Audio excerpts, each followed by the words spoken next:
Salut! Si tu es ici, c'est que tu souhaites améliorer ton français à l'oral. Tu as déjà de bonnes bases, mais tu aimerais parler avec plus de naturel, plus de fluidité. Pour cela, il n'y a pas de secret, je ne vais rien t'apprendre de nouveau.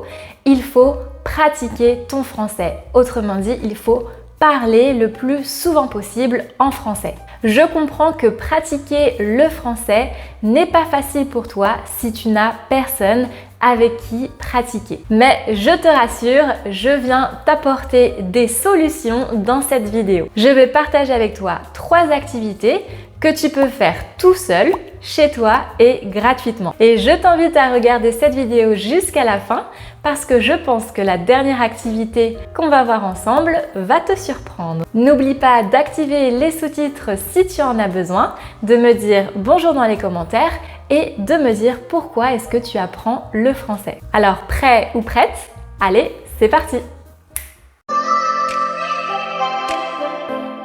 La première activité dont je vais te parler est souvent sous-estimée. Autrement dit, je pense qu'elle n'est pas assez utilisée. C'est le fait d'apprendre des chansons françaises par cœur. Tu vas donc mémoriser des chansons françaises pour toi-même pouvoir les chanter. C'est ce que veut dire apprendre par cœur. Si tu apprends une chanson par cœur, tu es capable de la chanter sans regarder les paroles. Oui, parce que beaucoup de personnes qui apprennent le français écoutent des chansons françaises, mais ils n'apprennent pas ces chansons et donc ils n'arrivent pas à progresser. Pourquoi cela? Eh bien parce qu'écouter des chansons françaises, ce n'est pas suffisant.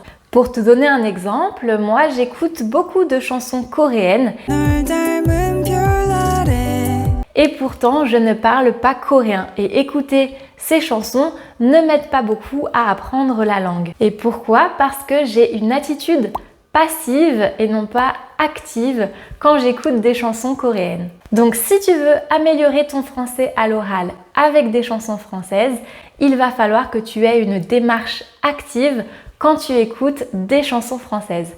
Sinon, ça ne marchera pas. Alors, voici quelques conseils pour être actif. Recherche les paroles de la chanson que tu vas écouter. Lis les paroles en même temps que tu écoutes la chanson. Note le vocabulaire que tu ne connais pas ou les mots qui sont difficiles à prononcer. Fais la liste des mots que tu ne connais pas et recherche leur définition ou leur traduction dans le dictionnaire. Et enfin, la partie la plus sympa, c'est de pratiquer par toi-même et donc de chanter cette chanson. Chante, la vie chante. Tu peux donc pratiquer la chanson sur la chanson originale ou même pourquoi pas, si tu apprends les paroles, tu pourras faire un karaoké et ça, c'est plutôt sympa. J'ai d'ailleurs trouvé une chaîne YouTube qui te permet de faire des karaokés sur des chansons en français. Je te mets le lien dans la description. Si apprendre le français avec des chansons françaises t'intéresse, j'ai déjà fait plusieurs vidéos sur le sujet. On a vu ensemble la chanson La vie en rose d'Edith Piaf, la chanson Aux Champs-Élysées de Joe Dassin et la chanson Je veux de Zaz. Et je t'invite donc à regarder ces vidéos après celle-ci. Je te mets tous les liens dans la description. La deuxième activité pour t'aider à pratiquer ton français à l'oral par toi-même, c'est de te parler à voix haute. Moi, personnellement, je parle assez souvent toute seule. Et tu trouves ça normal? Pas sûr. Je me dis à voix haute ce que je vais faire ou ce que j'ai envie de faire. Par exemple, j'ai faim. Je vais aller me préparer quelque chose à manger. Alors attention, je ne dis pas que j'ai des conversations avec moi-même pendant des heures. Ça serait vraiment bizarre. Mais de temps en temps, que ce soit en français, c'est-à-dire dans ma langue maternelle, ou dans d'autres langues que j'apprends, en anglais, en espagnol par exemple, je vais dire quelques phrases à voix haute. Et si tu n'as pas l'habitude de le faire dans ta langue maternelle, je sais que ça peut paraître un peu étrange, mais je t'invite à essayer de le faire un peu tous les jours en français pour t'habituer à pratiquer par toi-même à l'oral. Tu peux par exemple te dire à voix haute une activité que tu es sur le point de faire. Donc par exemple, je vais me préparer du poulet avec des pâtes. Tu peux aussi écrire ta to-do list en français et la lire à voix haute. Quand c'est une activité que tu vas réaliser, tu peux utiliser le futur proche. avec je vais par exemple. Je vais faire le ménage, je vais travailler, je vais faire les courses. Et lorsque tu as réalisé cette activité, tu peux utiliser le passé composé.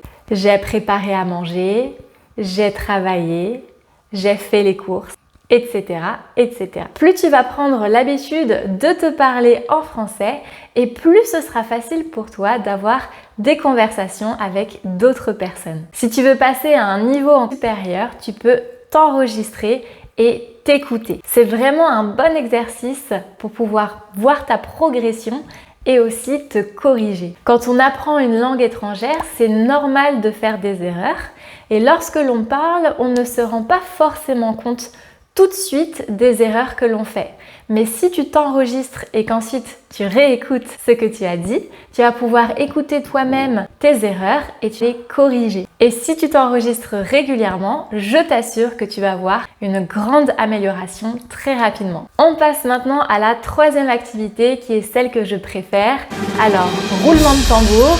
Aujourd'hui, tu as la chance de pouvoir apprendre les langues, apprendre le français sur les réseaux sociaux. Et ça, c'est vraiment génial parce que ce sont des outils qui vont te permettre de faire des dialogues, des duos, de t'enregistrer et de pouvoir travailler ton français par toi-même. Donc cette troisième activité que je te propose, c'est de faire des dialogues ou des duos sur les réseaux sociaux. Il y en a beaucoup sur TikTok, sur Instagram et aussi sur YouTube. Sur TikTok et sur Instagram, tu peux écouter les vidéos de tes professeurs préférés et ensuite cliquer sur remixer pour pouvoir travailler la vidéo par toi-même. Je te montre un exemple sur l'une de mes vidéos. Moi, je suis cette couleur et toi, cette couleur. C'est parti! Salut, tu vas bien? Tranquille, et toi? Bah écoute, moi ça va, je rentre de vacances. Super, tu es parti où? Dans le sud, près de Nice, pour voir ma famille. La chance, j'aimerais bien y aller aussi. Si tu veux, la prochaine fois, je t'emmène. Ça marche. Après, une fois que tu as terminé de remixer la vidéo, c'est à toi de décider si tu souhaites ou non la publier. Mais pour te donner un exemple, si tu remixes l'une de mes vidéos et que tu décides de la publier, je pourrai la voir et donc je pourrai te corriger. Dis-moi dans les commentaires si tu aimes cette activité, si tu as déjà remixé des dialogues ou des duos sur Instagram, sur TikTok ou sur YouTube. J'en profite pour t'inviter à rejoindre le challenge Speak French pour débloquer ton français à l'oral avec des dialogues qui portent sur des situations de la vie de tous les jours, que ce soit à l'hôtel, au restaurant, au magasin, etc. Je te laisse le lien dans la description. J'espère que cette vidéo t'a plu. Si tu es nouveau sur la chaîne, n'oublie pas de t'abonner et d'activer les notifications pour ne pas manquer les prochaines vidéos. Bon courage et à bientôt!